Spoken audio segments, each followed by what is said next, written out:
Espírito do Senhor é sobre mim, pois que me ungiu para evangelizar os pobres, enviou-me a curar os quebrantados do coração e a apregoar liberdade aos cativos e dar vista aos cegos e pôr em liberdade os oprimidos e anunciar o ano aceitável do Senhor.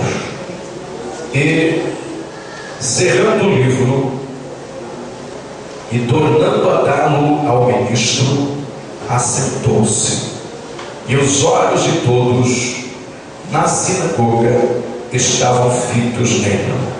Então ele começou a dizer-lhes: hoje se cumpriu esta escritura em vossos ouvidos. Amém? Podeis tomar vossos assentos. Aleluia. Queridos irmãos, era costume do Senhor Jesus Cristo ir às sinagogas, frequentar as sinagogas, estar presente nas sinagogas. E nesse texto, o Senhor vai mais uma vez à sinagoga. E chegando à sinagoga, o ministro lhe deu o livro.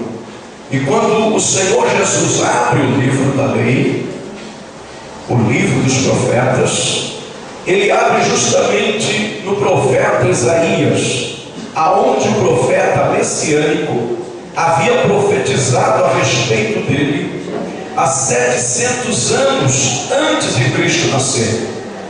E quando o profeta profetizou, o Senhor Jesus deu justamente esta parte, esse texto, que está escrito: o Espírito do Senhor, o Espírito do Senhor Jeová é sobre mim, porque Ele me ungiu. Quando o Senhor disse Ele me ungiu, o Senhor estava dizendo: o meu Pai me capacitou, me credenciou, me autorizou a pregação do Evangelho. E quando o Senhor Jesus, ele fala que o Espírito está sobre ele, ele começa a discorrer prioridades, porque quando Jesus veio a essa terra, ele não veio improvisar, porque Cristo jamais improvisou. Jesus veio com um projeto que estava no coração de Deus para ser executado por ele nesta terra. E é interessante que depois que Jesus ele faz a leitura do livro do profeta Isaías, ele entrega de volta ou devolve o livro à mão do ministro que havia lhe entregado. E quando ele devolve o livro, ele senta-se em uma cadeira. E quando Jesus senta nessa cadeira, os olhos de todos estão fitos nele. Por que os olhos de todos estavam pasmados e olhando para Jesus? Porque na sinagoga havia 3 cadeiras: um para o ministro-chefe do lado esquerdo, outra para o ministro auxiliar do lado direito, e a do meio somente o Messias poderia sentar assim que o Messias chegasse. E Jesus entrega o livro da lei e senta-se na cadeira do meio, que é a dele do direito. O Espírito do Senhor é sobre mim. Levante a sua mão direita e diga comigo nesta noite: o Espírito do Senhor, o Espírito do Senhor é sobre mim. Fui autorizado por Ele, fui credenciado por Ele, estou certo, estou na direção correta, porque a unção de Deus foi derramada sobre mim. Se é verdade, glorifique a Ele, exalte o nome dEle,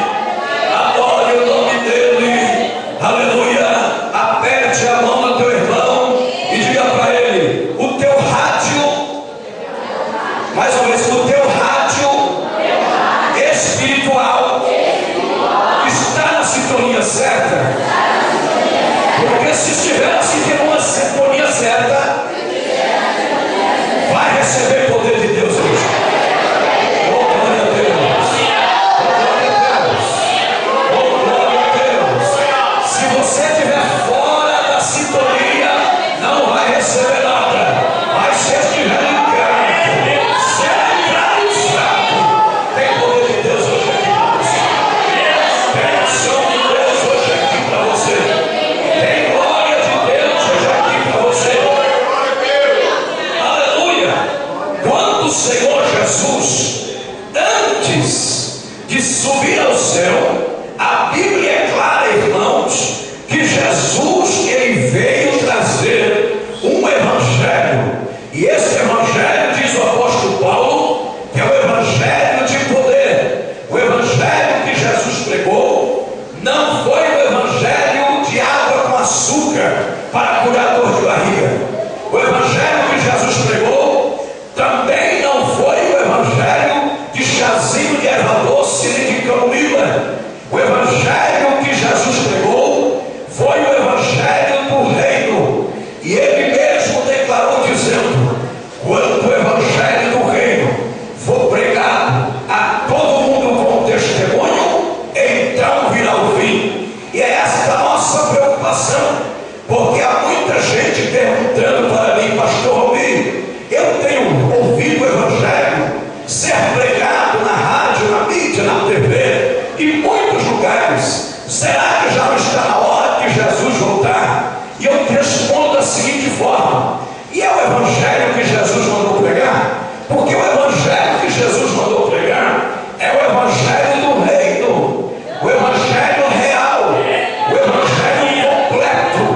Não é o evangelho esquartejado, o evangelho dividido, não. É o evangelho completo. E que evangelho é este?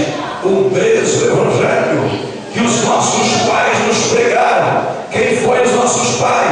Daniel Berg e Gula Livre, quando chegaram a este país, a mensagem desses dois missionários que fundaram a Assembleia de Deus, a mensagem que eles pregavam era esta: Jesus Cristo salva, Jesus Cristo cura, Jesus Cristo batiza com o Espírito Santo, e Jesus leva para adorar o céu. Oh, glória! Este é o evangelho completo. Jesus salva, Jesus cura, mas Jesus também batiza com o fogo do Espírito Santo, e Jesus leva para adorar o céu. Tem poder de Deus hoje aí. Tem ação de Deus hoje aí. Aleluia! E o Senhor Jesus, quando ele ressuscitou, é interessante, irmãos, porque na cabeça dos discípulos, Jesus era simplesmente, na cabeça dos 12, Jesus era simplesmente um líder político que a qualquer momento tomaria o trono de Herodes, usurparia o trono de César Augusto e estaria no domínio, para que o povo israelita, o povo judeu, não sofresse mais tantas provocações através do Império Romano. É por isso que eles mesmos declararam, dizendo para o Senhor: Senhor, quando é que o Senhor vai restaurar o reino a Israel? E Jesus respondeu de uma forma tremenda. Jesus disse: olha, esse negócio aí de restauração do reino, isso é com meu Pai, está com ele. A minha prioridade para vocês é esta: vocês receberão poder do alto, virtude do Espírito Santo, para ser minha testemunha, tanto em Samaria, tanto na Judeia e até os confins da terra. Jesus não veio, irmãos, como os discípulos imaginavam, um líder político. Jesus não veio. E é por isso que quando Jesus, ele dá o brado na cruz do Calvário, dizendo no grego Tetelestai, que significa está tudo consumado, e nas tuas mãos, Pai, eu entrego o meu espírito. Por que Jesus disse: nas tuas mãos, ó Pai, eu entrego o meu espírito? Porque até hoje, uma criança judaica nascida em Israel, eles não são como nós brasileiros, que os nossos filhos vêm pedir bênção: Pai, me abençoa, e eu e vocês dizemos assim: Deus te abençoe, meu filho, te dê uma noite de paz e vitória. A mãe diz: Deus te abençoe, minha filha, que o Senhor te guarde nesta noite. Os israelitas são diferentes. O filho de um judeu chega diante do pai e diz assim, ó, aleluia. Vou pedir para esse irmão se colocar de pé, por gentileza. Agora estenda as mãos, irmãos, isto, as duas mãos, por favor. E quando o filho vem dormir, e o pai se levanta e estende as duas mãos, e o filho faz isso, ó.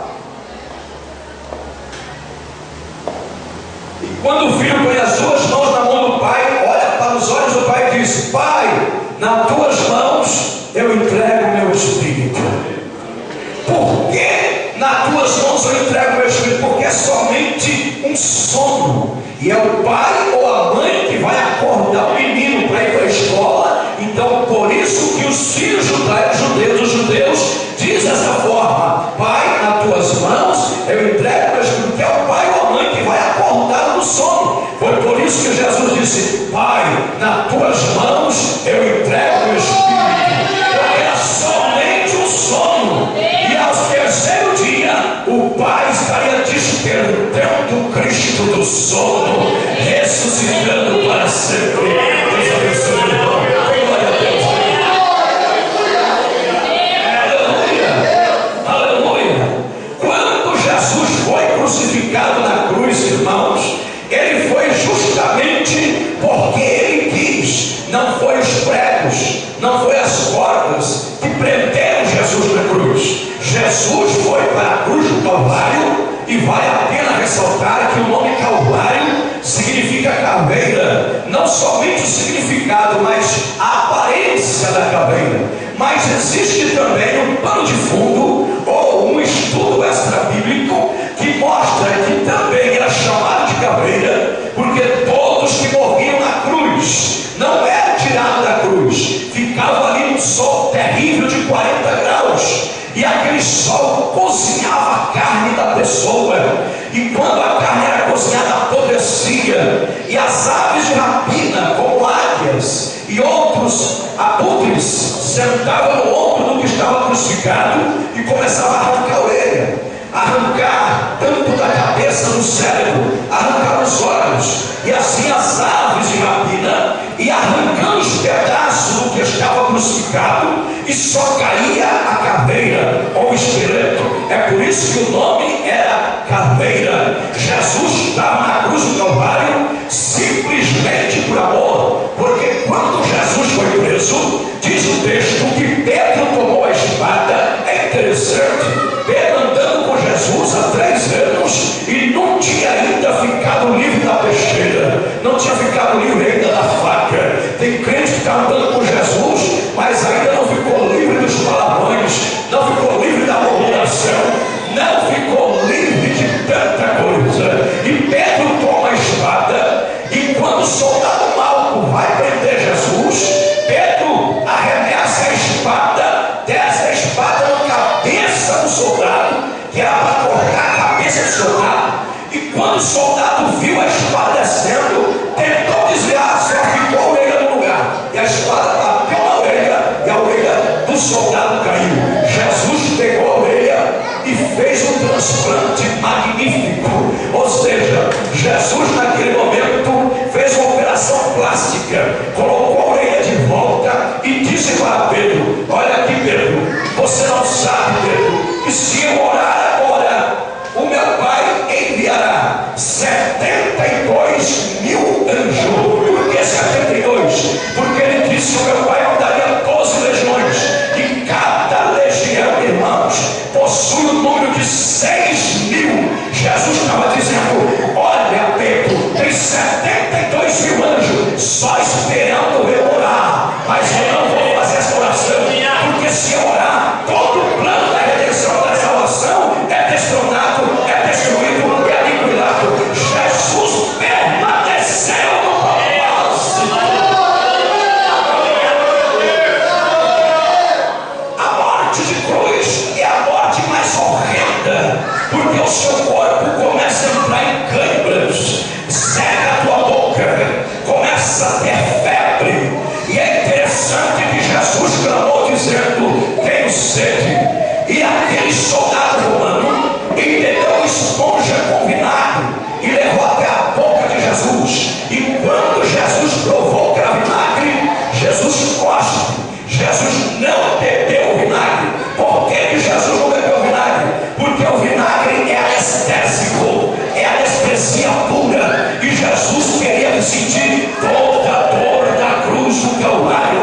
Quando ele provou que era vinagre, ele cospe, ele aceita a dor da cruz, o peso da cruz, tudo por você, tudo por você, tudo por você, tudo por mim.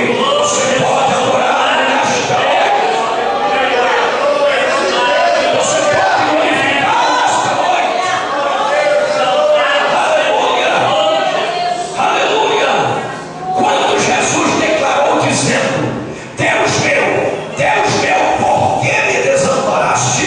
Algumas pessoas não entendem, mas o salmista Davi já havia recebido uma revelação há mais de 800 anos atrás a respeito dessa palavra. E o profeta, porque Davi também foi profeta, o salmista escreve dizendo: por um tempo eu te deixei, ou seja, por um pequeno tempo eu te deixei. Eis-me aqui, eu sou teu Deus. Naquele momento, quando Jesus clama: Deus meu, por que me desamparaste? Porque, segundo alguns estudiosos, o próprio Deus virou as costas para Cristo.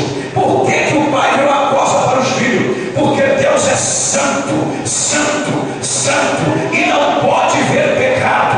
E naquele momento, o pecado da humanidade estava sobre Jesus. Por isso que Deus virou as costas, mas só foi por um instante. Mas pastor Rubem, por que Jesus disse: Deus meu, por que me desamparaste? Porque Jesus era 100% homem e 100% Deus.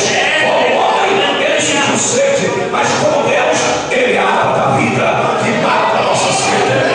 Como homem, ele sentiu fome, mas como Deus, ele é o pão da vida. Como homem, ele sentiu cansaço, mas como Deus, ele declarou dizendo: vinde a mim todos vós cansados e oprimidos, tomai sobre vós o meu jugo, aprendei de mim, sou manso e humilde de coração, e encontrará descanso para vossas almas, porque meu fardo é leve e o meu jugo é suave. Como homem, ele foi filho de Maria, mas como Deus, ele é o pai de Maria. Como homem, foi batizado com o Espírito Santo, pois lá nas margens do Rio Jordão, quando João Batista vai batizar, o céu se abre, a voz do Pai declara dizendo: este é o meu filho amado em quem tenho me comprazido. E o Espírito Santo em forma de cobra desce sobre Jesus, e Jesus é cheio do Espírito Santo. Como homem, ele foi batizado com o Espírito Santo, mas como Deus, ele é o batizador com o Espírito.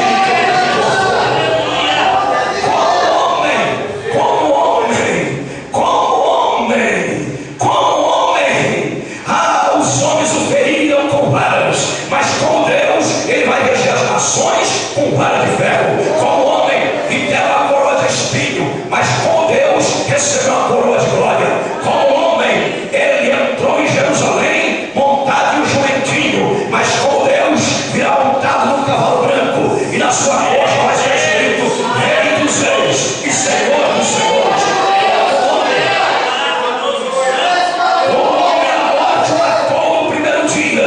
Mas com Deus, ao terceiro dia, ele matou a morte. E Paulo declara dizendo: ó morte, aonde está a vitória? Aonde está a proibição? Tragada foste pela vida. Jesus é a vida, Jesus é a vida. Glória a Deus, agradece a Deus, exalta este nome. O nome poderoso é o nome de Jesus Cristo. Aleluia. Quando Jesus ressuscita, Jesus dá total segurança aos seus discípulos, dizendo a eles que o poder da ressurreição é real e existe. E Jesus ressuscitou. Amados, quando Jesus ressuscitou, os discípulos ainda estavam imaginando que Jesus seria um líder político. Por isso que dois deles caminham a caminho de Emaús, e um começa a dizer para o outro: nós pensávamos que ele estaria restaurando a Israel, assumindo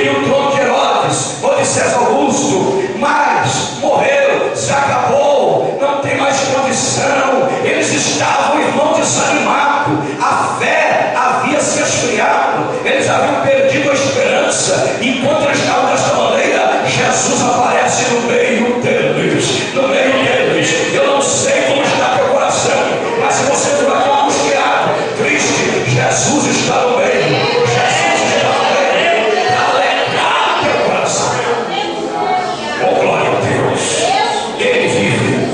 Jesus está vivo. Levante a tua mão direita. Diga bem forte: o meu Deus está vivo. Oh, glória a Deus. Ele está vivo.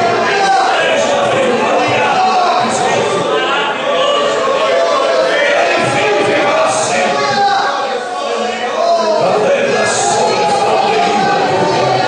Dê glória a Deus. Você glorifica porque Ele está vivo.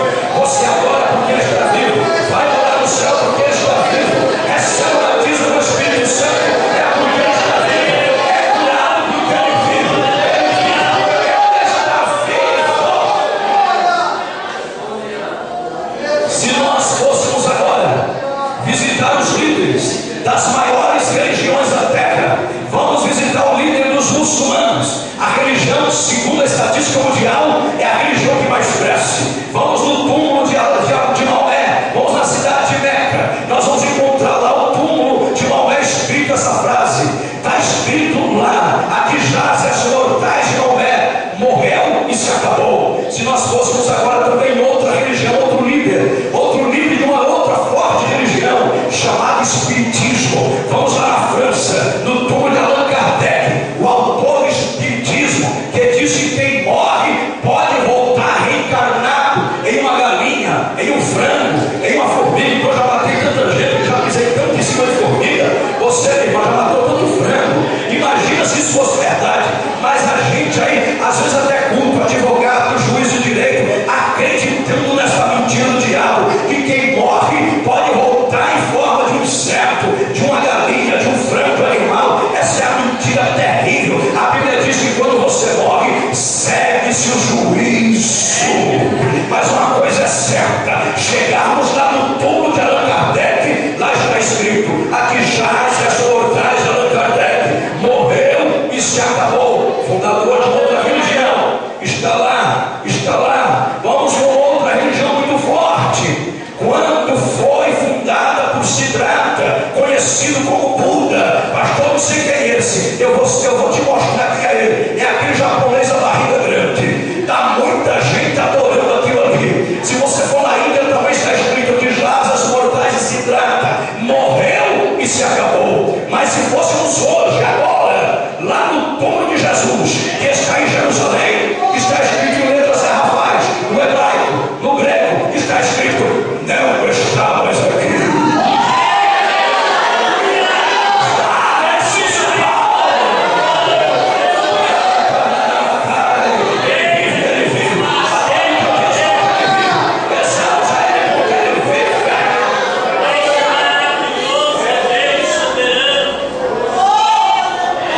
Imagine um menino, irmãos, de 9 anos de idade, fincado no meio de uma favela terrível da Zona Norte, a pior delas, na questão de violência, na questão de tudo se imaginar. Amados, nada me surpreende do que se diz a respeito de violência, porque eu vivi isso na pele. Eu morei na pior favela da Zona Norte, morei na pior favela. Então nada me surpreende na questão de violência, na questão de enchentes, nada, porque eu passei por isso. Quantas vezes já acordei, a cama sendo levada pelo rio Tietê, porque ficava perto do Tietê, a favela, e nada me surpreende. Lá com 9 anos de idade, irmãos, morando na pior favela da Zona Norte, eu me lembro como agora. Eu ia no lixão que tinha de frente à marginal do Tietê, que hoje é o Atacadão, de frente ao ginásio do Corinthians. Ali era um lixão terrível. E eu ia pela manhã, 6 horas da manhã, fazer o que lá? Buscar leite vencido, estragado, tamanho de vencido, estragado, para se alimentar. E não era fácil não. Quando chegava lá, ainda tinha que lutar contra o urubu, que era quase do meu tamanho. Vocês estão rindo? Imagina um menino com 9 anos, que tamanho que era. Hoje eu estou com 48. Agora sim. Você tira aí 40 anos. Você tem que aceitar a mensagem do pastor. Era pequeno mesmo, porque 48 anos, eu sou maior do que ele. Imagina com 9 anos de idade. E eu tinha que enfrentar um urubu quase do tamanho, trombadinha, cheiracola no meio da favela. Quando o caminhão do lixo chegava, era urubu, era moleque, era trombadinha, era cheiracola, ladrão, pra cima do caminhão. E eu me lembro que uma manhã eu tentava chegar perto do caminhão, mas os urubu não me deixavam. Aquilo fedia, era terrível. Os trombadinhos não deixavam. E não consegui pegar nada. E o dono do caminhão olhou para mim e disse: ô, cheiracola, trombadinha, você não conseguiu pegar nada? Eu disse: não sou trombadinha e cheiracola, não peguei nada. Então vem aqui que eu vou te dar uma caixa de leite. E eu fui buscar essa caixa de leite. Quando eu cheguei lá, irmãos, inocentemente cheguei perto dele, as caixas de leite estavam todas abertas. Ele virou na minha cabeça, me deu um banho de leite vencido e estragado, pegou as bandejas da mão e batia na minha cabeça, me chutou e disse: vocês são a escolha deste lugar. Se eu pudesse, eu pegava fogo e matava todos vocês. Eu saí dali chorando. O que eu não sabia é que naquela manhã 5 mulheres da Assembleia de Deus entraram para evangelizar. Mulheres, não foi nem homem, viu? Mulheres. 5 mulheres entraram para evangelizar a favela. E quando elas foram entrar, deram de cara com os marginais. E os marginais disseram: vocês não vão entrar aqui, Bíblia aqui dentro não. E uma delas, ela forçou a entrada e disse: eu vou entrar porque Deus está comigo. As outras 4 ficaram. E ela está entrando, isso foi testemunho delas. Aquele assassino, aquele bandido sacou da arma e atirou nas costas dela 1, 2, 3, 4, 5 vezes e não saiu uma bala. Quando as outras 4 viram que não saiu bala, aí começaram um reteté terrível no fogo de Jeová, falando línguas estranhas e entraram na favela. A mesma arma, o ladrão aponta para cima e dispara todas as balas que estavam naquela arma, mas sobre as costas da irmã, Deus protegeu a arma. E eu estou voltando lá do lixão, todo sujo, fedido, leite vencido, laranja estragada, que não fede, aquilo é terrível. Um garoto de 9 anos de idade, todo fedido, chorando. Quando eu cheguei no meu barraco feito de papelão, lá estava minha mãe de joelho, essas 5 mulheres orando por ela. Ela havia aceitado Jesus Cristo como Salvador. Eu não conhecia o Senhor. Eu caí de joelho ali e comecei a chorar, todo fedido, todo molhado, sopado. Uma daquelas mulheres justamente aqui não teve medo, entrou na favela, a arma não conseguiu destruí-la, matá-la. Ela veio pôr a mão na minha cabeça e pela primeira vez eu ouvi a voz de Deus. E Deus usou aquela mulher dizendo: filho, hoje tu come no lixo, mas virá dias que eu vou soprar o teu nome em mais de 30 países. Vou te colocar com os meus príncipes e tu comerás o melhor dessa terra. Isso aqui é Deus. Aleluia. O Deus que você serve é um Deus meia pataca, é um Deus meia tigela, é um Deus poderoso, maior que o céu, maior que a terra, maior que o universo, maior que Satanás, maior que os demônios, maior que essa doença, maior que esse problema, maior que tudo.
galardão de profeta. Quem abençoa o profeta recebe galardão de profeta. Foi Jesus que disse. O irmão foi buscar o prato e trouxe o prato, colocou na minha frente na mesa, e eu, como bom caipira, olhei para o prato e disse: irmão, fala, pastor, o que é isso?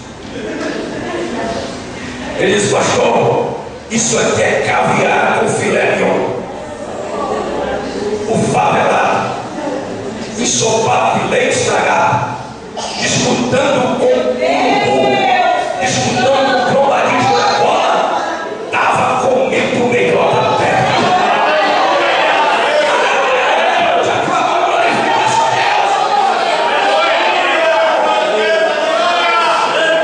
Eu comecei a chorar. O irmão não entendeu, o garçom pegou o prato e falou: ô pastor, me perdoa, eu não sabia que o senhor gostava de caviar, vou levar de volta. Ai, irmão. Quando ele eu estou olhando para ele assim, está quase cruzando a porta que dá acesso para a cozinha, eu recebi a unção da carreira e saí numa velocidade que